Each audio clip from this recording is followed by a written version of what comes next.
Il est 2 heures du matin.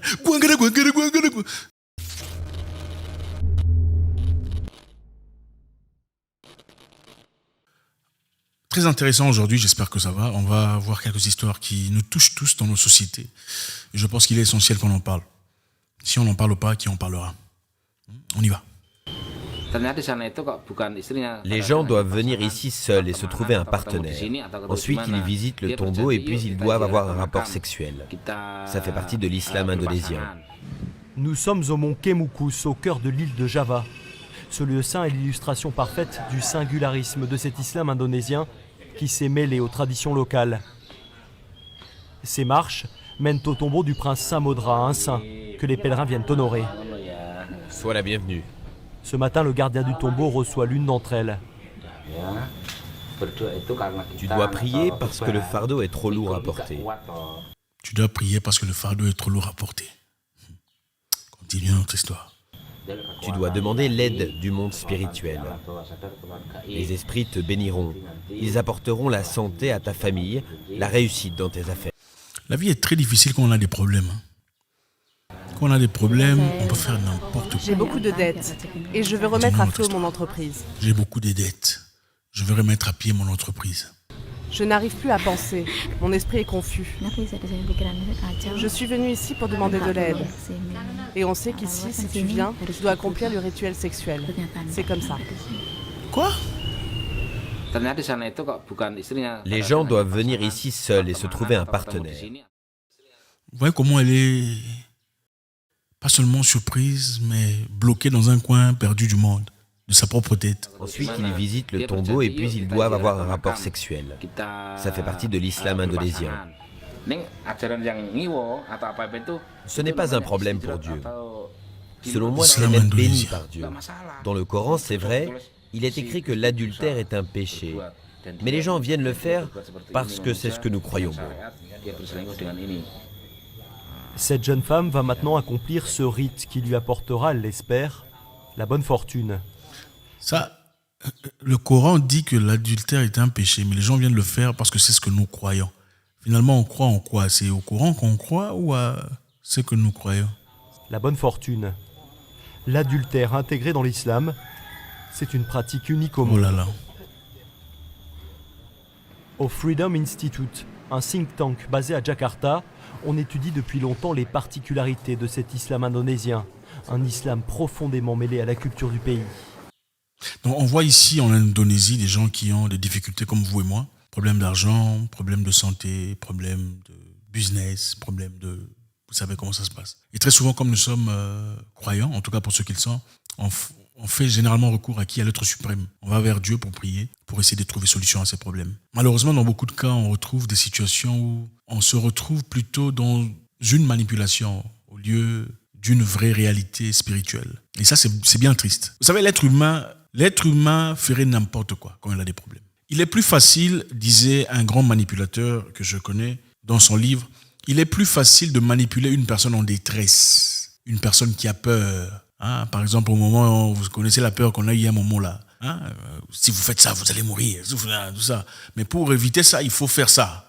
Vous comprenez, il faut faire ça pour pas que vous mouriez. C'est plus facile de manipuler quelqu'un comme ça que dans une situation où il n'y avait pas de peur, où il n'y a pas de maladie, il n'y a pas de difficulté, il n'y a pas de peur. S'il n'y a pas de peur, on te dit il faut que tu prennes le vin, tu n'accepterais pas. Tu dirais pourquoi je prendrais le vin, il n'y a aucune raison. Mais quand il y a une peur, quand il y a une situation compliquée, les gens sont prêts à faire des choses incroyables. Il y a des gens qui sont prêts à faire des choses qu'ils ne feraient pas dans de bonnes conditions. C'est-à-dire, tu sais que tu es en train de faire un truc qui n'est pas normal, n'est-ce pas? Beaucoup de gens le savent, beaucoup de gens le reconnaissent. On vous a demandé de faire un truc. Oh, il faut faire un sacrifice énorme. Il faut donner un truc au pied de... Comme tu vas mourir.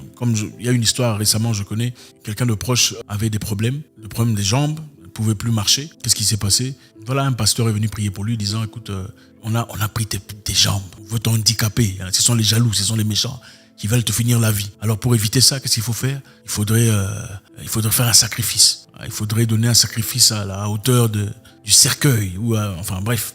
Vous savez, dans des conditions difficiles, on peut faire des...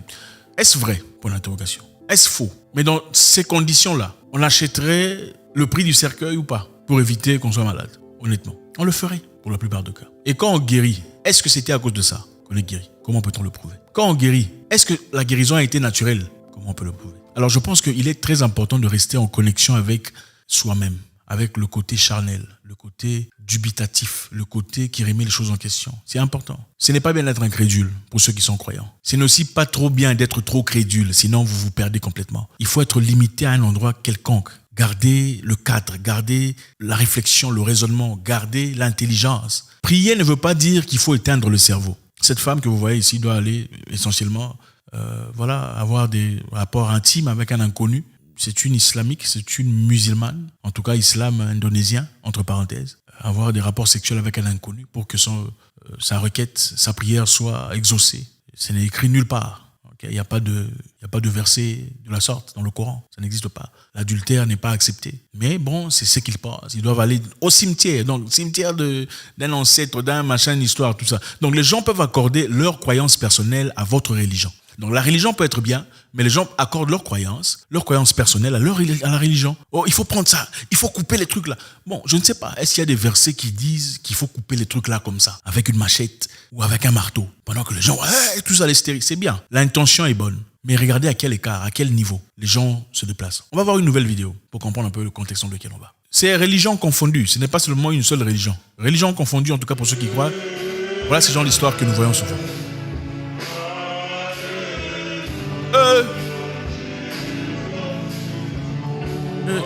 WWE SmackDown.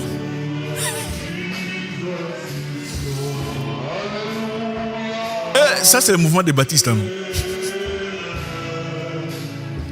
Aïe, aïe. Ralenti. Ça, à moins que je ne me trompe, c'est très similaire au mouvement que Baptiste a faisait. Ça, c'est le choke slam.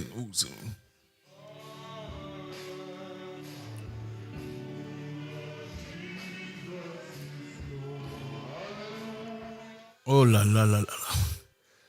Ça, c'est un mouvement de judo. C'est un mouvement de judo ou de lutte, de catch. Qu'est-ce que je peux te dire?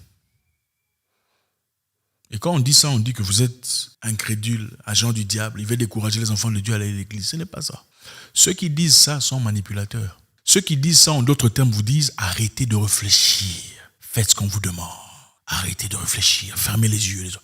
Celui qui dit autrement est incrédule, agent du diable. Je pense qu'une personne intelligente comprend que Dieu n'a jamais dit qu'il fallait éteindre le cerveau au profit du spiritualisme ou de la spiritualité. Le cerveau est très important. Dieu n'est pas bête. Pourquoi il a créé le cerveau? Il dit, je vous donne le chemin de la bonté et le chemin du mal. Je vous encourage. Il n'a pas dit, je vous impose. Je vous encourage de choisir le chemin de la propriété. Choisissez le bon chemin. C'est-à-dire, a été donné une capacité de réflexion et de choix. On ne peut avoir le choix de réflexion que si on a une capacité d'analyse. On ne peut avoir une capacité d'analyse que si on a un cerveau. On ne peut avoir un cerveau si on n'a qu'une combinaison cérébrale de plusieurs cellules. Et une personne qui te dit, il ne faut pas être incrédule, c'est-à-dire arrête d'utiliser ton cerveau dans beaucoup de cas. Faites très attention. Si ce que vous faites dans la prière ne va pas en accord avec vos valeurs ou les valeurs sur lesquelles une société propre, civique devrait se lever, il faut remettre en cause ces histoires. Ce n'est pas un péché de dire au pasteur, pasteur, je voudrais inverser par rapport à l'histoire que vous me demandez de faire là. Vous me demandez de renvoyer ma famille, d'accord? Vous me dites que ma mère ne peut pas habiter chez moi parce qu'elle ne suit pas mon Dieu. Il y a un verset qu'on applique généralement disant,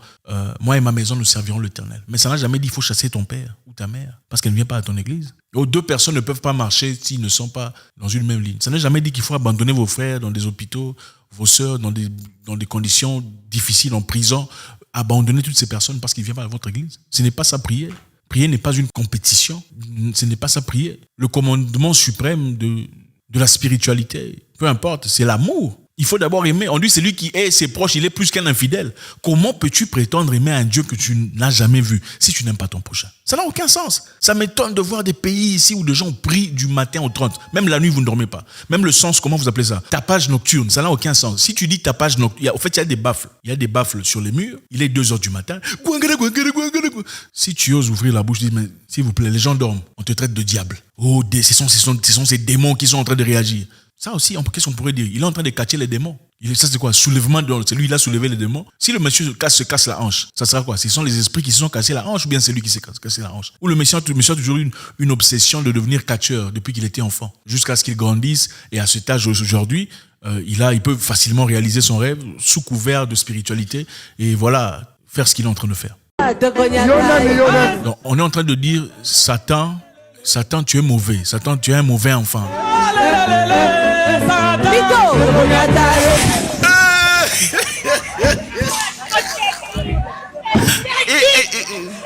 Non. En tout cas, les diables n'étaient pas contents ces jours-là. Soit ces gens qui ont chanté sont des pécheurs, ou bien il y a un truc qui n'est pas... Non.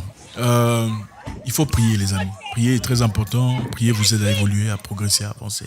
Satan, tu es mauvais. Satan, tu es un mauvais enfant. Satan, tu es un mauvais enfant, on va te piétiner. Satan, tu es un mauvais enfant. Satan, tu es un mauvais enfant, je vais te piétiner. Maintenant, qu'est-ce qui s'est passé? Le podium s'est cassé. Maintenant, expliquez-moi ça. Qui a été piétiné? C'était Satan ou ceux qui ont piétiné Satan? C'est en logique. Si on piétine quelqu'un, c'est lui qui doit tomber. Si c'est vous qui tombez, c'est-à-dire que c'est vous le Satan ou pas? C'est logique. Je pense qu'à un certain moment, il faut revenir sur soi. Vous savez, les Africains, dans le passé, moi je comprends tout à fait, c'est culturel. Beaucoup de personnes ont fait de la spiritualité une culture. En fait, ils ont lié leur culture à la spiritualité. Et ça peut être un danger. Pourquoi? Parce que dans le passé, en Afrique, avant qu'un Africain ne parte chasser, il partait voir son féticheur. Pour que le féticheur le bénisse, afin qu'il parte à la chasse, il revient avec beaucoup de gibier. Avant qu'un monsieur ne parte épouser une personne, il partait voir son féticheur pour la bonne fortune. Avant qu'il ne fasse un voyage, il partait voir un féticheur pour la bonne fortune. Avant qu'il ne parte au champ, il partait voir son féticheur pour faire des gris-gris pour la bonne fortune. Ce n'est pas différent aujourd'hui dans la société moderne. Quand un jeune veut épouser une femme, qu'est-ce qu'il fait? Il va voir le pasteur. Quand une femme veut d'un homme, qu'est-ce qu'il fait? Il va voir le pasteur. Ce n'est pas mauvais sur le plan intellectuel et social. Mais malheureusement, souvent on tombe sur des gens qui vous racontent n'importe quoi. Il y a l'histoire d'une femme qui devrait se marier à un monsieur sérieux, mais simple. Le pasteur l'a dit non, le Seigneur ne m'a pas montré ce monsieur-là. Le Seigneur m'a montré quelqu'un d'autre. C'est lui, il sera grand, c'est lui qui va t'aider. Et il sera comme ci, comme ci, comme ça. Le monsieur est venu, le pasteur a agréé. La femme a épousé le monsieur. Quelques temps plus tard, elle avait un petit commerce. Son argent, le monsieur a pris. Pouf, il est parti à Singapour. Il a laissé là comme ça. Parti avec une autre femme. C'était des dieux ou pas? Et ce n'est pas la seule histoire. Il y a beaucoup ici qui peuvent le confirmer. C'est-à-dire, quand vous faites vos histoires, vous n'êtes pas toujours obligé d'aller parler au pasteur par rapport à votre histoire. Écoutez, je vais répéter, ça va déranger beaucoup de personnes. Quand vous avez des décisions à prendre dans la vie, vous n'êtes pas toujours obligé d'aller voir le pasteur par rapport à ça. Parce que autant il pourrait arriver de moments où le pasteur vous donne des bons conseils, il pourrait aussi arriver qu'on vous donne des très mauvais conseils. Et tous les conseils venant d'un chef spirituel ne veut pas nécessairement dire que ce sont des bons conseils. Je vais encore répéter ça. Tous les conseils venant d'un chef spirituel ne veulent pas simplement impliquer ou dire que ce sont des bons conseils. Parce que même votre papa ou votre maman peut vous donner un mauvais conseil, avec tout l'amour possible du monde. N'oubliez pas votre cerveau. Il faut prier, c'est très important dans la vie. Mais il ne faut pas devenir extrémiste. Parce que je peux vous dire que la plupart, oui, il y a les extrémistes chrétiens, vous le saviez. Ah, ça dérange d'entendre ça. C'est plus facile de dire extrémiste islamique. Là, c'est plus facile. Il y a les extrémistes chrétiens. C'est-à-dire ce sont des gens qui n'écoutent absolument pas ce que les autres ont peur. Ils ne peuvent pas comprendre ce sont ces personnes qui chassent leurs frères de leur maison, qui sont en difficulté. Mais en attendant, qu'est-ce qu'ils disent? Nous ne sommes pas dans le même, comment vous dites ça? Ceux qui ne marchent pas ensemble, enfin bref. Mais en attendant, ils travaillent pour des gens qui sont des satanistes, qui sont des papa, maman. Là, ça ne pose aucun problème. Là, tu peux être son travailleur, il n'y a pas de souci. Mais quand c'est ton frère qui doit venir chez toi ou ta mère, là, tu faut chasser parce que vous n'êtes pas dans la même église. Et il faut refuser aussi le salaire du patron. Il faut refuser les opportunités qui se présentent. Parce que tu ne connais pas l'état d'âme de ces personnes non plus. Hein, n'est-ce pas? Si c'est une question d'état d'âme, il faut refuser les opportunités. Quand on t'appelle, il y a un truc là, il y a une coopération, il y a un machin, un truc à faire quelque part. Il faut refuser ça aussi parce que tu ne connais pas l'état d'âme de ces personnes-là. Or, quand c'est ça, c'est Dieu qui a envoyé. Mais quand c'est ton frère que tu connais, que tu as vu naître, là, c'est un problème parce que voilà, il n'a pas d'argent. Généralement, c'est parce qu'ils n'ont pas d'argent. Avez-vous déjà vu quelqu'un rejeter quelqu'un d'autre de sa famille parce qu'ils ne prient pas ensemble, parce que lui, il a l'argent? Jamais. Ceux qui sont rejetés, généralement, sont ceux qui n'ont pas d'argent. Ils n'ont pas de conditions sociales, ils vivent en difficulté. Je pense qu'il est essentiel de prier. Mais pendant qu'on prie, il est important de ne pas oublier son cerveau, de ne pas oublier l'éducation civique et morale. On peut être très spirituel en ayant une éducation ratée. On peut être très spirituel et avoir une église, mais en ayant une éducation ratée. Ce sont deux choses complètement différentes. Autant on peut être spirituel, il est important d'avoir un entraîneur civique et moral. L'éducation civique et morale commence à la maison, très jeune. Voilà pourquoi vous voyez la différence entre le comportement des gens. Il y a certaines histoires qu'on ne peut pas faire. Mais aussi, ce n'est pas perdu pour ceux qui ont raté ça. Parce que ce n'est jamais vraiment raté. Prions, mais gardons le cerveau. Encore une fois, ici, il s'agit, comme illustration, une histoire d'une femme qui doit aller faire des choses qui ne sont clairement pas appropriées pour avoir ce qu'elle désire dans la vie. Ce monsieur qui se laisse balancer comme ça dans des mouvements de catch est certainement en problème, en difficulté sociale, manque d'argent, problème de santé. C'est difficile de voir une personne qui n'a pas de problème aller se faire manipuler comme ça. Les victimes les plus présents, les plus faciles à manipuler, sont des gens qui sont très malades, maladies, difficiles à gérer, sont des gens qui sont en pauvreté totale, sont des gens qui sont en difficulté totale, qui sont facilement manipulables. C'est comme la politique. C'est facile de gagner la population. Si vous me votez, vous n'aurez plus faim. Ah oui. Si vous me votez, ces gens-là sont des méchants. C'est leur tribu. C'est facile quand les gens sont à pauvreté. Mais quand les gens sont bien, ils mangent 3 fois ou 4 fois par jour, ils ne vont pas vous écouter comme ça. La question est qu'il y a tellement de choses qui se passent qui dérangent. Vous verrez dans beaucoup d'endroits, en tout cas dans une partie de l'Afrique, surtout en Afrique centrale, aussi partant de l'Afrique de l'Ouest, mais beaucoup en Afrique centrale. Vous verrez des gens malades, très malades, dans des conditions vraiment qui ne veulent pas aller à l'hôpital, mais veulent aller à l'église. Dans des conditions vraiment difficiles. Et d'accord, on pourrait comprendre une personne qui soit ignorante. Mais pourquoi est-ce qu'à l'église, on ne lui dit pas, monsieur, on a prié pour toi, rentre à l'hôpital? Je pense que ce serait mature de le faire. On assume la partie spirituelle, ainsi on assume aussi la partie physique. Vous priez, mais vous envoyez quelqu'un à l'hôpital. Il va à l'hôpital, on le traite pendant que vous priez pour lui. Est-ce que pour prier quelqu'un, si la prière fonctionne, il faut nécessairement être près de lui? Tu peux donc la prière, le Dieu que tu pries là ne peut pas délivrer quelqu'un ou guérir une personne à distance. Il faudrait que tu sois là, qu'elle soit présente au risque de mourir. Je ne pense pas que ce soit, je sais pas, dites-moi. Pendant que je circulais à l'Afrique, vous savez, c'est toujours dans mes habitudes de parcourir l'Afrique, visiter différents pays, parce que voilà, quand on connaît, c'est plus facile de parler aux gens quand on connaît comment ils fonctionnent. Vous allez dans certains pays, vous remarquez, dans une avenue, il y a 37 églises. Église Pentecôte, église Ngungupakala, église école de quoi? Église rhinocéros de Dieu, église charpente équilibrée. C'est-à-dire, qu'est-ce qui se passe ensuite? Chacun veut gagner la masse venant du quartier. Pour gagner la masse, il faudrait évidemment qu'on soit vu. Et pour être vu, le seul moyen, c'est quoi? C'est placer ces baffles comme ça. Bon, toi, tu as tes gros 7 baffles ici. Ici, on a 7 baffles ici. Finalement, les gens qui sont à l'église ici ne vous entendent plus, ils entendent ceux de l'église là-bas. Donc, ça devient un combat audio de qui a des gros instruments. Je ne sais pas si c'est comme ça qu'il faut adorer Dieu. Et si on demande pourquoi on fait ça, on te traite de quoi? Sorcier, agent du diable, les choses des dieux, tu ne peux pas comprendre. Ça n'a aucun sens. Pourquoi ces gens-là, si on prie le même Dieu, c'est le créateur du ciel et de la terre, avec Jésus-Christ son Fils, chez les chrétiens, pourquoi ces gens ne peuvent pas se réunir et prier Dieu ensemble? Si c'est seulement pour Dieu. Ah, ça on n'aime pas. Oh, chacun sa vision. Mais quelle vision? Pourquoi ta vision? La vision est de Dieu. Dieu ne vit pas dans le désordre. Je ne sais pas, expliquez-moi. Si toi et moi, on a le même ennemi, pourquoi on ne se lèguerait pas ensemble pour battre le même ennemi? Parce qu'ensemble, évidemment, si nous sommes à 7, on peut facilement terrasser un monsieur plus grand. Pourquoi chacun combattrait son combat à côté? À moins qu'il y ait d'autres implications, d'autres avantages. Alors je pense qu'il est important. Encore une fois, nous ne sommes pas contre l'Église. Nous ne sommes pas contre la spiritualité. Je pense qu'il est essentiel de se réveiller et de fonctionner correctement. Si le spirituel et le mental n'est pas bien, socialement, rien ne peut marcher. Si seulement on pouvait dire autant il y a des églises, autant il y a la richesse, autant il y a des églises, autant il y a la bonté, l'amour, la joie. Autant il y a des églises, autant il y a des belles maisons, des belles voitures, autant il y a des églises, autant les gens vivent bien. Ce serait une bonne chose. Mais apparemment, c'est le contraire qu'on vit. Plus il y a ces histoires-là, moins il y a de l'argent. Plus il y a la pauvreté, plus il y a les difficultés. D'ailleurs, vous remarquerez, il y a plus d'églises là où il y a la pauvreté, la misère, les difficultés, la peine, la maladie. Vrai ou faux? Y a-t-il autant d'églises aux États-Unis, dans une même avenue? Non. Au Danemark? Non. Au Japon? Non. Regardez maintenant le contraire. C'est ça. Et le dire, ça ne fait pas de nous des diaboliques, des sataniques. Absolument pas. Ça veut simplement dire qu'il est temps de réfléchir. Ne dites pas les œuvres de Dieu, on ne peut pas comprendre. Non. Dieu t'a donné un cerveau pour comprendre. Okay? Si le pasteur te dit il faut aller coucher avec ta mère, pourquoi? Parce que les œuvres de Dieu on ne comprend pas, tu vas les faire. Non, tu ne le feras pas. Tu feras usage de ton cerveau. Ah là, il faut faire usage de ton cerveau parce que c'est ta mère. Prier est une très bonne chose. Dieu aime ça. Prier dans la bonté, dans la joie, aider son prochain, donner une chemise à une personne qui n'en a pas, accorder de la place à une personne qui n'a nulle part où dormir. Ça, c'est prier. Donner à manger à ceux qui n'en ont pas. Ça, c'est prier. Accuser ceux qui volent dans le gouvernement, ceux qui manipulent la population. Ça, c'est prier. Refuser des coopérations illicites, obscures. Ça, c'est prier. Dénoncer les mauvais, les malfaiteurs, même s'ils font partie de la famille. Ça, c'est prier. Ce n'est pas crier. Ce n'est pas jeûner 40 jours, 47 jours. Autant il faut prier, autant il faut travailler. Il faut bosser, il faut s'organiser. L'organisation ne naît pas à travers la prière. Ce sont des choses qui s'enseignent à l'école. Comment organiser une entreprise, comment organiser une société. L'urbanisme ne se fait pas dans la prière. Ce sont des choses qui s'enseignent à l'école. Comment construire une maison, ensuite avenue, une maison, avenue, une maison. Pas maison sur maison sur maison sur maison. Vous êtes en ville, mais vous croyez que vous êtes en village. Ça ne commence pas dans la prière. La prière est bien pour couvrir le tout. Donc vous faites d'abord le travail, ensuite vous couvrez de prière. Et aussi, quelle prière? La leçon ici importante, ne devenez pas fanatique. Même quand vous m'écoutez ici, allez vérifier pour vous-même. Tout ce que je dis, remettez en question. Posez-vous les questions. Allez vérifier. Regardez. C'est important. Écouter, c'est bien. Mais chercher pour vous-même, c'est plus important. Ne laissez personne vous dire, ça, ce sont des choses des dieux, tu ne comprendras pas. Et c'est ça, de manière très condescendante. Quand tu sais de remettre les choses en question, l'une des phrases qu'on sort, tu es encore bébé spirituel. Ah bon? Toi, tu es bébé mental. Tu es grand-père spirituel, mais bébé mental.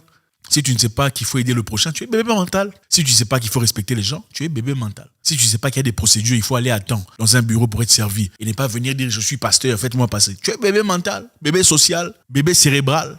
Il y a certains pays qui ont essayé de trouver des solutions à ces histoires. C'est-à-dire, dans un quartier, vous vous réunissez, vous faites votre prière. Dans l'autre quartier, vous vous réunissez, vous faites votre prière. Ils ont beaucoup moins de problèmes que beaucoup d'autres pays. En tout cas, sur le plan social, ils ont beaucoup moins de problèmes. Apparemment, ils évoluent, ils avancent, ils progressent. Les gens travaillent, ils ont un salaire à la fin du mois, ils payent leurs taxes, les gens bénéficient. Il n'y a pas de plainte. Oh non, qui a volé ici, il a construit cette villa. Ça n'y est pas. Encore une fois, on ne vous demande pas d'arrêter de prier. Ce n'est pas ce qu'on dit. Il faut le répéter parce que c'est comme ça. Vous allez prendre les paroles et transformer ça.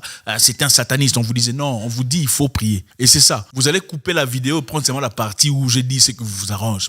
Ce n'est pas ce que j'ai dit. On dit pendant qu'il faut prier, il faut travailler, il faut s'instruire, il faut s'organiser, il faut dénoncer les méchants, il faut aider ceux qui n'ont pas, il faut assister ceux qui sont en difficulté, il faut être honnête, il faut être correct. Il ne faut pas seulement prier, il faut aussi être honnête. Si tout ce qui priait était honnête, l'Afrique qui prie serait en train de briller. Si tout ce qui prie était honnête, l'Afrique qui prie serait en train de briller, malheureusement.